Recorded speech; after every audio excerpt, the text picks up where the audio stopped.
갑자기 그 생각이 나네요. 크리스마스에 청년 시절에 시골에 있었는데 크리스마스 추리도 하고 또 새벽송도 돌고 24일 날 바쁘게 하다가 정작 25일 날 성탄절 예배 드릴 때 집에서 다 늦잠 자고 못 나오고 그랬던 기억이 갑자기 생각이 납니다. 크리스마스 추리 나무를 자르지 말라고 하는데 잘라가지고 몰래 가져와서 추리를 만들고, 크리스마스는 크라이스트라는 말과 마스라는 그 말의 합성어죠. 그래서 크라이스트라는 예수님과 마스라는 말이 미사에서 왔습니다. 그래서 경배, 예배한다. 미사가 예배한다는 뜻이잖아요. 그래서 예수님을 예배하는 시간이 바로 크리스마스인데, 우리는 과연 크리스마스에 예수님을 예배하고 있는가를 한번 깊이 생각할 필요가 있습니다. 특히 예배한다라는 말은 worship이라는 그 영어 단어잖아요. worth라고 하는 단어와 같이, 그 다음에 ship이라는 단어가 드린다라는 뜻입니다. 그래서 하나님께 최상의 가치를 드리는 게 worship입니다. 그냥 내가 살다가 시간이 남아서 또 여러 가지 할 일이 없어서 취미생활로 그것이 아니라 내 생명 같은 것들을 하나님께 드리는 시간, 그게 바로 worship, 예배입니다. 특별히 우리가 2000년 전에 크리스마스가 어떠했는가, 네 종류의 크리스마스의 유형을 우리가 한번 생각해 보려고 하는데, 이 본문 말씀에 보면 첫 번째 네 종류 사람 중에 첫 번째 사람이 등장하는데, 우리가 잘 알고 있는 헤롯이죠. 헤롯 대왕이 BC 73년에서 BC 4세기경에까지 살았는데 4세기에 죽었죠. 근데 BC 37년에 로마 황제에 의해서 왕으로 임명이 됐습니다.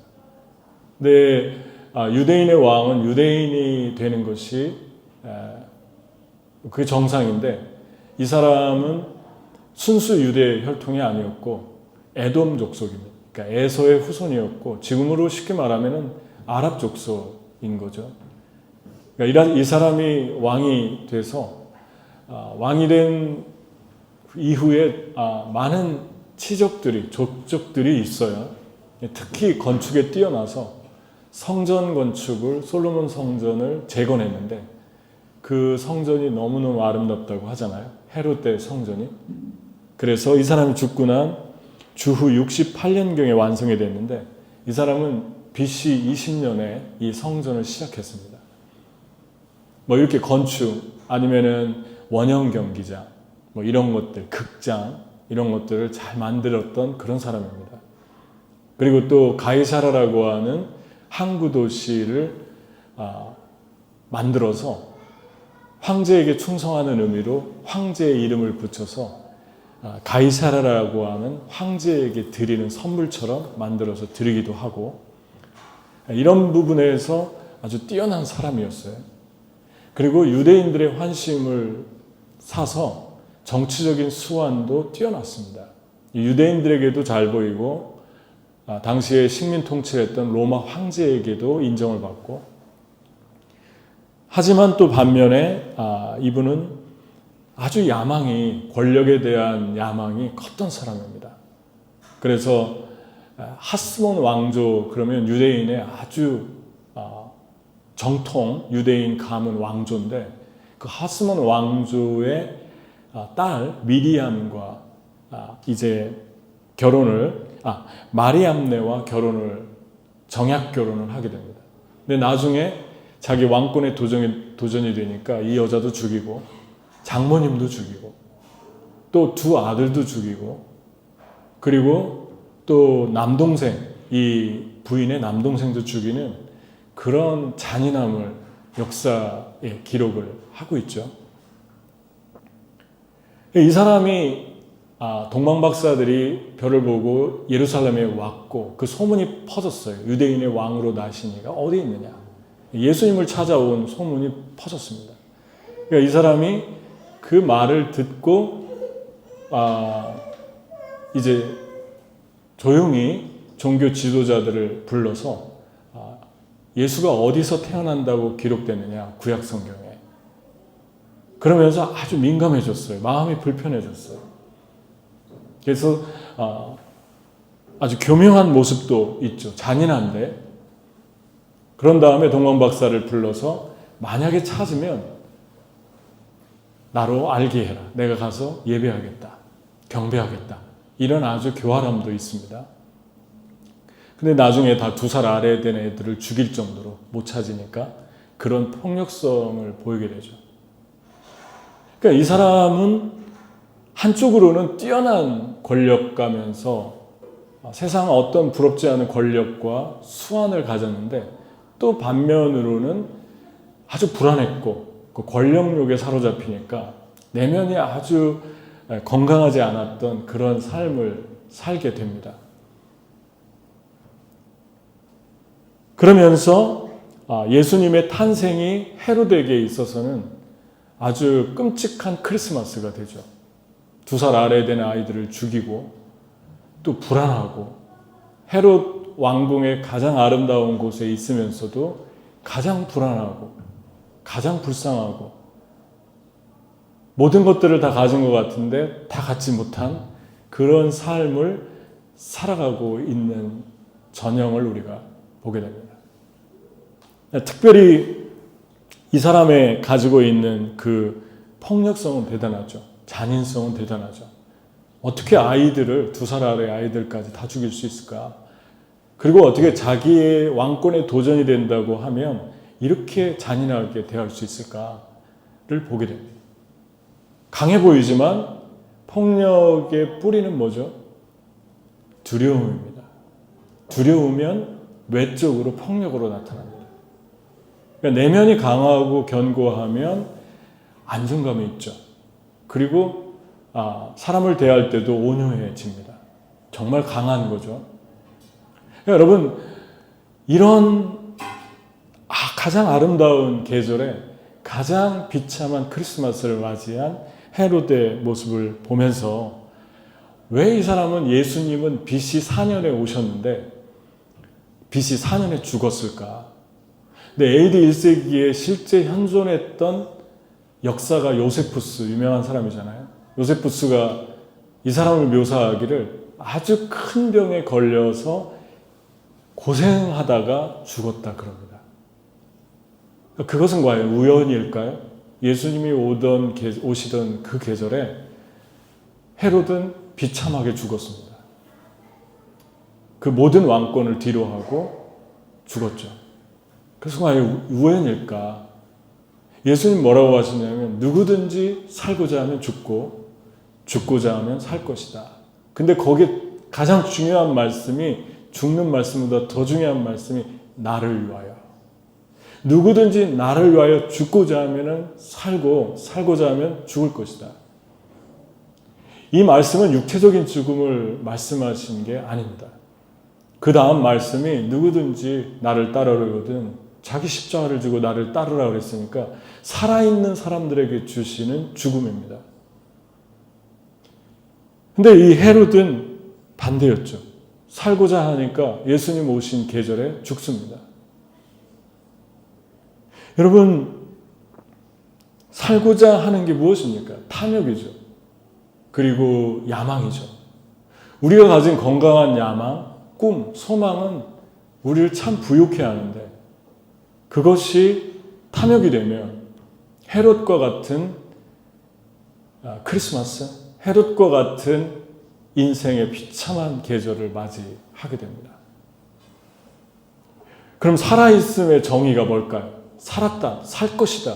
죽음과 삶의 정의를 로마서 8장 6절에 말씀하는데 육신의 생각은 사망이요 영의 생각은 생명과 평안이다.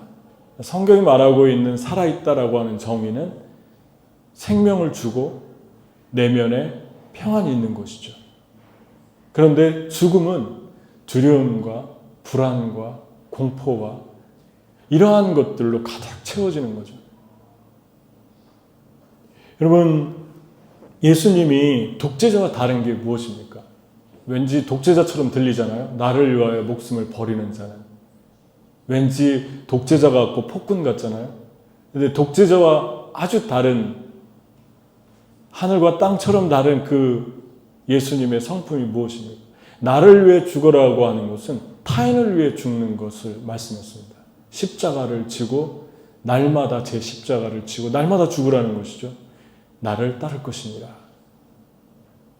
그러니까 예수님이 우리에게 부탁한 나를 위해 죽으라는 것은 십자가를 지라는 것이고, 그 십자가는 결국 다른 사람을 위해 존재하는 것이죠.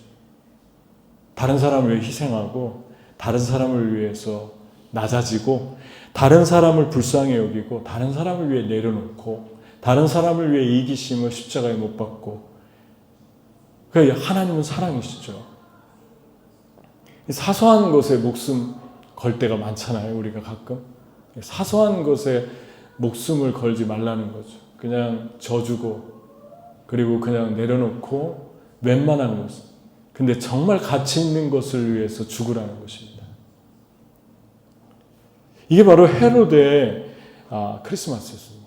두 번째 크리스마스는 헤롯과 온 예루살렘이 예수님 오셨다는, 유대인의 왕이 왔다는 소문을 듣고 소동한지라 그랬어요. 소동했다는 말은 떠들었다, 시끄러웠다 그럽니다. 예수님께 집중하지 못하고 들뜬 거예요. 이 시대의 크리스마스는 항상 그렇죠, 해마다. 그래도 요즘은 좀 조용해진 것 같아요, 뭐 옛날만큼은. 하지만 영문도 알지 모르는 채 흥분하고 유행을 따라가고 소문을 듣고 그럽니다. 그게 세상의 크리스마스입니다. 소문과 유행에 민감합니다. 여러분과 저는 어떤 유행을 쫓아가나요? 어떤 소문에 민감한가요? 소문을 들었어요. 그리고 마음이 뭐 부글부글 요동합니다. 사람들이 들떴어요. 그런데 정작 가서 예배하지 않았습니다. 행동으로 가서 예수를 찾아보지도 않았어요. 베들레헴 마구간, 베들레헴 어딘가에 동방박사들처럼 관심이 없어요.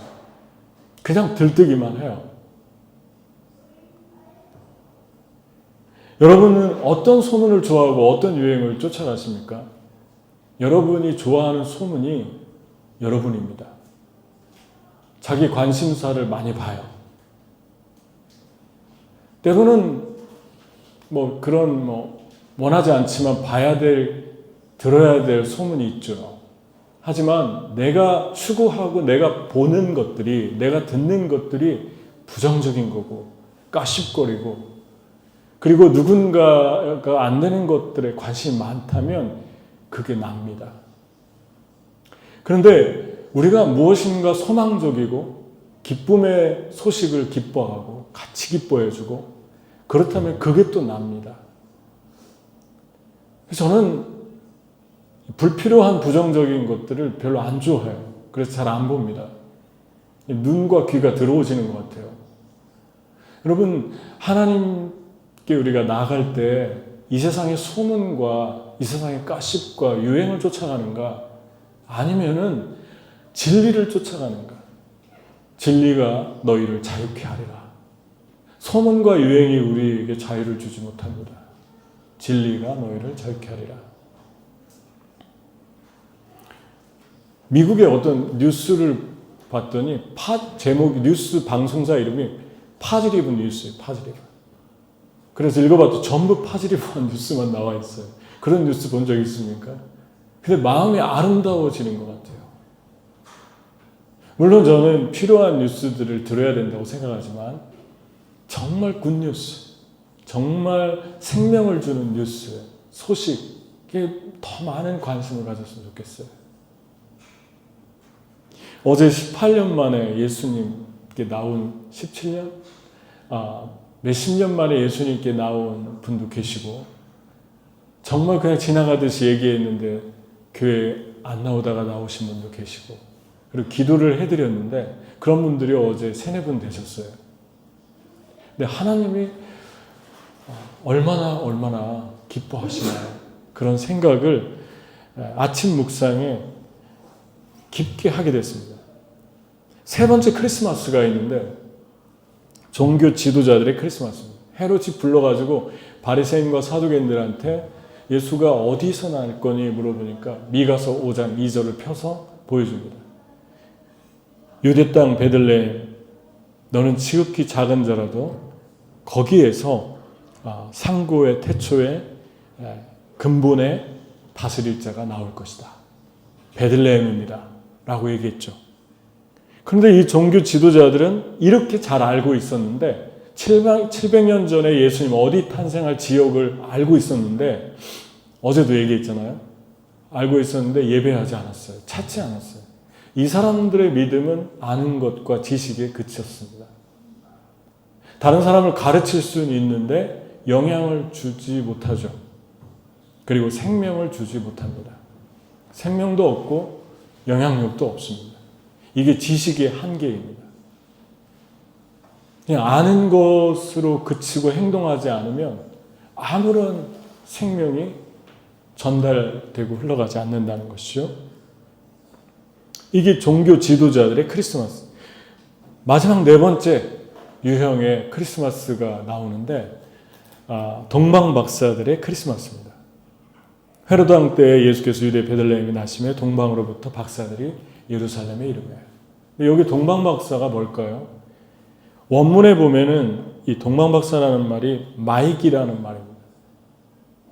영어로는 메사이라는 뜻, 그렇게 발음하는데 마이기라는 말은 첨성술, 그 다음에 종교학, 그 다음에 예언, 천문학, 의학, 심지어는 마술까지 연관되어 있는 그리스 용어, 헬라어를 쓸 때 마이기라는 단어를 씁니다. 그렇다면은 어떻게 예수님이 태어나는데 이런 우상 숭배하는 사람들이 별을 보고 마치 무슨 점성술 하듯이 별을 보고 찾아왔을까요? 특히 이 단어를 쓰는 나라들은 페르시아였습니다. 바벨론 문화와 페르시아여서 이 단어를 썼어요. 그렇다면 이 사람들은 동방이니까 이스라엘의 동쪽이니까 페르시아 쪽에서 왔습니다. 지금의 이란이죠. 이란에 그러한 우상을 섬기던 사람들인데 하나님의 은혜를 입은 것 같아요.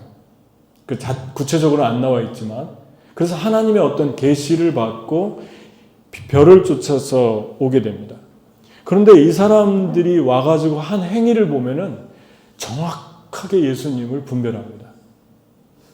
들떠가지고 흥분했지만 안 온 사람들, 분명하게 알고 있는 하나님 말씀 알고 있지만 예배하지 않은 사람들과 또 모든 걸 가졌지만 독재자의 권력욕에 사로잡혀 눈이 먼 이 헤롯과 아주 대조적인데 정확하게 와서 하신 것이 아기 예수께 경배하고 아기께 경배하고 그랬어요. 여러분, 이 아기의 부모님이 누구죠? 요셉과 마리아입니다. 요셉과 마리아는 아기가 그때 당시에 40일 지나면은 제물을 드렸는데 비둘기로 제물을 드리는 사람들은 가장 가난한 사람들이었어요. 보통 양이나 소를 드렸지. 그러니까 아주 가난했다는 걸 증거하는데 가난합니다. 그리고 직업은 목수예요. 교육받지 못한 분들이에요. 그것을 보면서 예수님 판단하지 않았어요. 전혀 그런 걸 개의치하지 않습니다. 오직 아기 예수께 엎드려서 경배합니다. 이 사람들은 자기 나라에서도 명망 있는 사람들이었습니다. 신분 자체가 박사들이니까. 교육 수준도 있고 명망 있고 존경받고 가진 부자들이었어요. 그럼에도 이렇게 겸손했고 신실했고 예수님을 정확하게 알아봤고 황금과 몰약과 유황을 가져왔다는 것은 황금은 변하지 않는 하나님의 성품. 그래서 우리가 금을 좋아하나 봐요. 하나님 성품이 우리 안에 있나 봐요. 변하지 않는 것에 많은 가치를 둡니다. 사람들은. 다이아몬드 변하지 않죠. 금도 변하지 않죠. 변하지 않는 신성. 그래서 금을 준비했고 그 다음에 유향입니다. 유향. 유황이 아니에요. 유향은 그 나무에서 나는 이제 메디신, 약으로도 썼고 주로 이제 그런 예수님의 순결과 치유의 성품을 준비했습니다. 세 번째는 모략인데 모략은 방부제이면서 향수 역할을 했어요. 그래서 여인들에게도 가지고 다니고 뭐 침상에도 뿌리고 또 죽어서 미랄을 만들 때 같이 넣어줬습니다. 예수님의 썩지 않는 그 향기, 영원한 성품의 세 가지를 얼마나 정확합니까?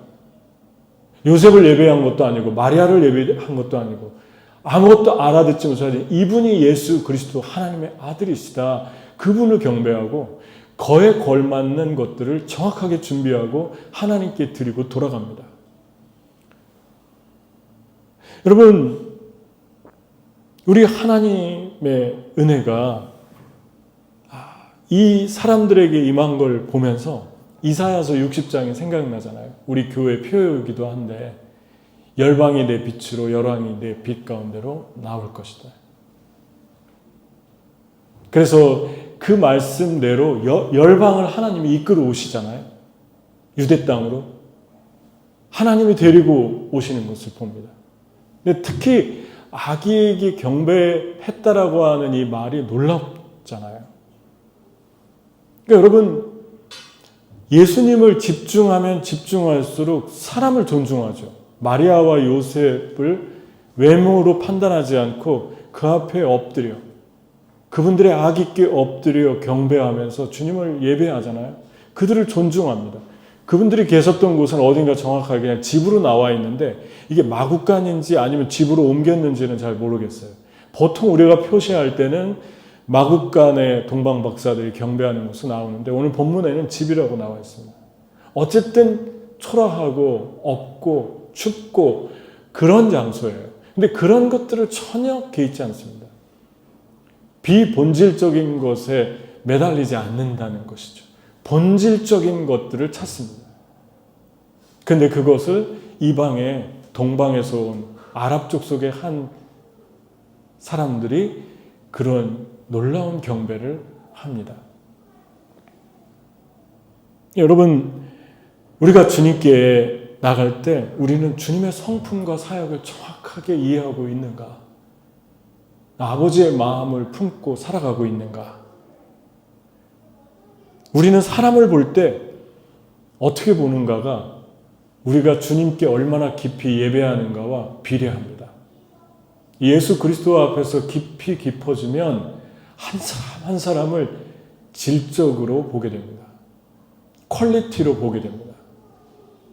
그 사람이 가지고 있는 것들을 외적인 것들보다 하나님의 형상, 하나님의 눈, 그 눈으로 보게 됩니다. 여러분, 이 사람들 보면서 우리는 어떻게 사람들을 보고 대하고 있습니까? 어떤 것으로 판단합니까? 그리고 우리는 주님을 예배하고 있나요? 오늘 아침에 제가 아침 기도 시간에 기도를 하는데 하나님이 어떤 성경 구절 하나를 전혀 크리스마스와 상관없는 것 같은 성경 구절을 떠올리고 있어요. 그 성경 구절이 뭐냐면 한 부자 청년이 예수님을 찾아왔는데 예수님을 찾아와서 어떻게 영생을 얻습니까? 물어봤어요.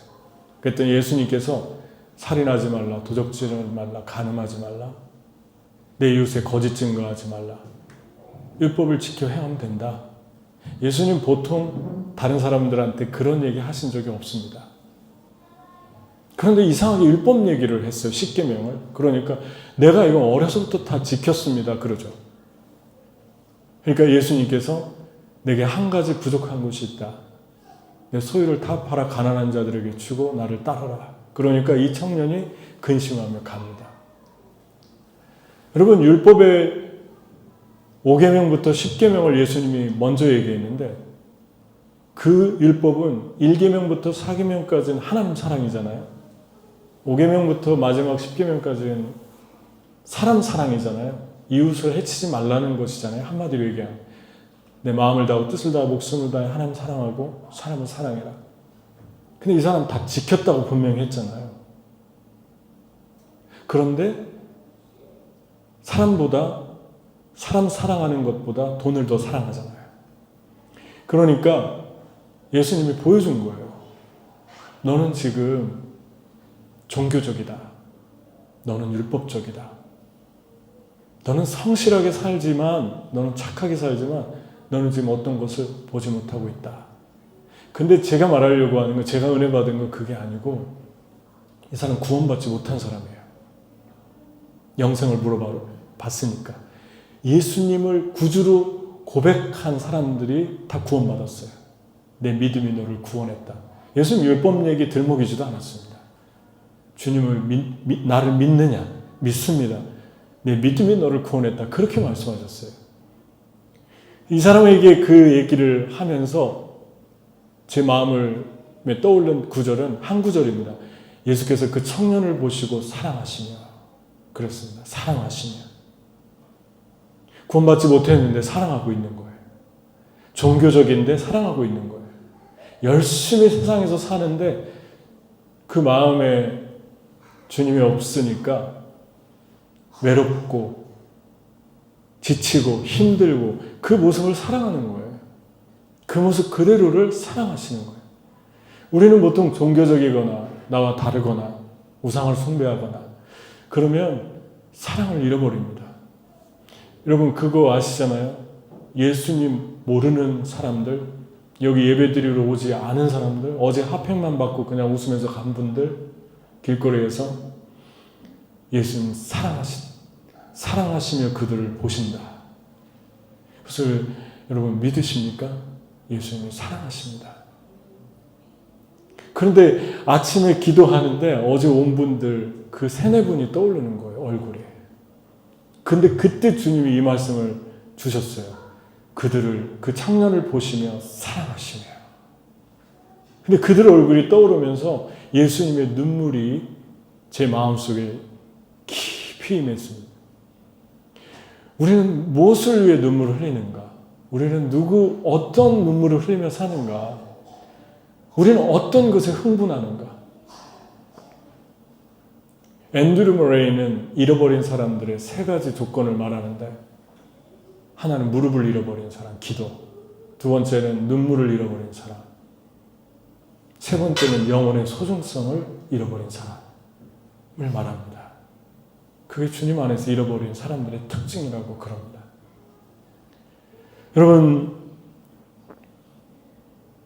예수께서 그를 보시고 사랑하자 그랬습니다. 그래서 이 말씀을 하라고 주신 것 같아요. 전혀 생각지도 않았는데, 여러분들의 주변에 예수 그리스도를 아직 몰라도, 특히 저는 가자 사람들이 또 떠올랐어요. 처음에는 우리 교회 몇 분 떠오르고 그 다음에 가자로 옮겨갔는데, 처음에는 이스라엘의 인지를 잡아간 하마스가 참 너무 미웠습니다. 근데 지금도 129명을 안 돌려주고 있죠. 근데 가자 방송이 나오는데 너무 많이 무차별하게 폭격을 하니까, 한 번은 교회에서 그 가자 사람들을 보호해서 먹이고 재워주고 있는데 그 교회를 폭격했어요. 근데 가자 사람들이 나오는데 그 엄마와 아이들이 자기 동생과 자기 언니와 누나와 엄마 아빠를 잃고 오열하는 그 눈빛과 모습이 카메라에 잡혔어요. 왜 그럴까요? 하나님 말씀을 믿는데, 구약을 달달 외우고 사는데, 주님이 우리에게 가르친 것은, 예수님이 가르친 것은, 하나님이 가르친 것은 그 정신이 아닙니다. 구약은 신약과 다릅니까? 그렇지 않아요. 구약의 창세기 1장부터 사랑으로 시작합니다. 하나님 보시기에 좋았더라. 하나님 형상대로 만들었더라. 요나를 니느웨, 지금의 페르시아, 이라크에 보낸 분이 하나님이에요. 이스라엘은 전부 순수 혈통이 아니라 아랍 족속과 다 피가 섞여 있습니다. 그리고 애굽에도, 이집트에도, 바벨론에도 전부 하나님 사랑한 이야기가 구약에 나와 있어요. 심지어는 아브라함이 실수해서 나가지고 이스마엘이 족속이 된 이스마엘의 후예들까지, 그 하갈이라는 여인까지 내가 너를 돌봐줄게. 인간이 저질러서 실수한 난 자녀들인데 그렇게 하시는 분이 하나님이잖아요. 십자가가 없습니다. 우리의 생애에서 내가 죽었는지 살았는지 그걸 가장 첫 번째 측정할 수 있는 방법은 어떤 말을 하기 전에, 행동을 하기 전에 나는 이걸 왜 하려고 하는가를 생각해 보는 것입니다. 나는 왜 이 말을 하려고 하지? 나는 왜 이 선행을 하려고 하지? 내 몸을 불사르게 내어줄지라도 사랑이 없으면 소리나는 구리와 울리는 꽹과리가 되고, 십자가가 있는가? 여러분, 누굴 위해 하는 것입니까? 누굴 위해? 나를 위해 죽으라 그래요. 나를 위해 목숨을 잃으면. 근데 그건 폭군의 부탁이 아닙니다. 그 나는 타인을 위한 것입니다. 하나님 사랑이십니다. 아멘. 저희는 이 크리스마스에 주님의 이 마음으로 깨어나면 좋겠어요. 깨어있는 크리스마스가 되면 좋겠습니다. 여러분, 무슬림 얘기를 조금만 더 하면, 여러분, 이란하고 국경이 있는 터키를 가서 말씀을 전한 적이 있는데, 터키 본토의 목사님인데요, 초청을 받아서 가서 이란 국경이에요. 그래서 4개인가 3개인가의 언어로 통역해가지고 복음을 전했는데, 무슬림 안 믿는 사람들이, 청년들이 와 있었어요. 끝나고 나서 묻는다고 줄을 서는 거예요. 질문이 있다고. 한 15명이 무슬림 줄을 섰었어요. 한 명씩 제가 앞에 서가지고 들어가지도 못했어요. 같이 대화하고 또 질문에 답하고.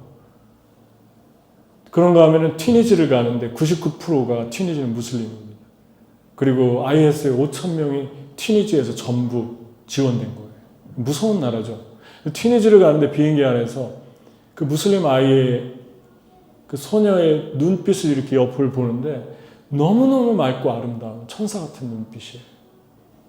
하나님이 동방박사를 사랑함 같이 무슬림을 사랑하십니다. 불교 믿는 몽골의 99%, 98%의 영혼들을 사랑하십니다. 그리고 주님이 역사하시면 열방에서 오게 해서 주님 앞에 예배드리게 할 수 있는 분이 하나님이십니다. 우리나라에 지금 물밀듯이 사람을 보내주고 있는데 왜 보내줄까요? 우리가 뭐 해주기를 원하십니까? 아기 예수께 경배하라고, 예수님께 경배하라고 보내는 건데, 예수님 경배하려면 봐야 되잖아요. 어떻게 경배하는지. 여러분의 자녀는 여러분을 어떻게 보고 있습니까? 우리 부모는 말만 하는 부모입니까? 아마 어떻게 예배하는지를 보여주고 있는 부모입니까? 이 다음 시대. 며칠 전에 어떤 청년이 상담을 했는데 자기는 어렸을 때부터 교회다운 교회를 본 적이 없대요. 그래서 못 나가겠대요. 그래서 제가 좋은 교회도 많다고 얘기를 하는데, 한편으로는 참 슬픈 이야기잖아요. 우리 자녀들이 바라보고 그리고 있는 교회가 뭡니까? 교회는 아름답고, 교회에 오면 사랑이 충만하고 천국 같고, 그게 교회잖아요. 근데 이 아이들 머릿속에 남아있는 교회는, 교회 가면 침묵해야 하고, 교회 가면 자기 유익 챙기고, 교회 가면은 권력 싸움하고, 12월 달이 제일 심할 수도 있어요. 너무 슬픈 이야기잖아요. 우리는 무엇을 보여줄까? 열방에서 오는 사람들에게 무엇을 보여줄까? 생각했으면 좋겠어요. 교회의 아름다움, 교회의 권세를 우리 알고 있잖아요. 교회의 위대함을 알고 있잖아요. 우리 같이 기도하겠습니다. 이 시간에 우리가 깨어있는 크리스마스가 되게 해달라고 우리 같이 기도하고, 한번 주님께 기도하고, 우리 김정태 여기 메리 히어 미스크의 우리 CEO께서, 대표께서 오늘 또 와주셔서 너무 고맙고, 늘 고마운 마음인데 이렇게 또 와주셔서 더 감사하고, 또 이렇게 이어서 우리 또 우리 김정태 대표님에게 만나주신 하나님에 대해서 우리 또 같이 들으면서 은혜를 나누면 좋겠습니다. 우리 같이 한번 기도하겠습니다. 하나님 아버지 감사합니다. 주님의 은혜와 사랑으로 저희들을 사랑하여 주시고, 이 자리에 있게 하여 주시고, 주님 앞에 나올 수 있는 은총을 허락해 주심을 감사합니다. 한 영혼들을 주님 저희들 사랑해 주시고 오늘 이 시간에 이 성탄절에 우리가 하나님을 예배할 수 있는 그런 축복을 주셔서 감사합니다. 하나님, 우리의 영혼 깊은 곳에서 주님을 더 사랑하게 하시고 깊이 있는 예배자로 사랑을 실천하는 사람들로 살아갈 수 있도록 도와주옵소서. 하나님, 오고 있는 다음 세대들에게 그리고 열방에서 주님이 보내주시고 있는 영혼들에게 그리고 이 땅의 영혼들에게 예수님 알지 못하지만 세상에서 살아가는 사람들에게 예수님이 바라봤던 그 사랑을 우리에게 주시고 우리는 우리 연민에 빠져서 올 때가 너무 많은 시간을 보낼 때가 많습니다. 하나님 예수 그리스도의 그 눈물과 무릎과 영혼을 향한 뜨거운 사랑을 회복하게 하시고 특별히 하나님 말로만이 아니라 지식으로만이 아니라 어떻게 사랑하는지 어떻게 교회에서 서로 사랑하며 사는지 그리고 세상에서 어떻게 사랑하며 사는지 보여주며 살아갈 수 있도록 저희들을 계속해서 주님의 통로로 사용하여 주옵소서. 이 시간 이후에 또 주님이 귀하게 쓰시는 우리 김성태 우리 형제님을 통해서 우리가 주님의 또 귀한 음성을 하나님 어떻게 귀한 분을 만나주시고 일하셨는지 그리고 어떤 일을 하고 계신지 듣기를 원하고 주님이 우리에게 말씀해 주시고 이 성탄절에 우리가 깊게 주님께 더 나아가는 시간이 되게 하여 주옵소서. 예수 그리스도의 이름으로 기도합니다. 아멘.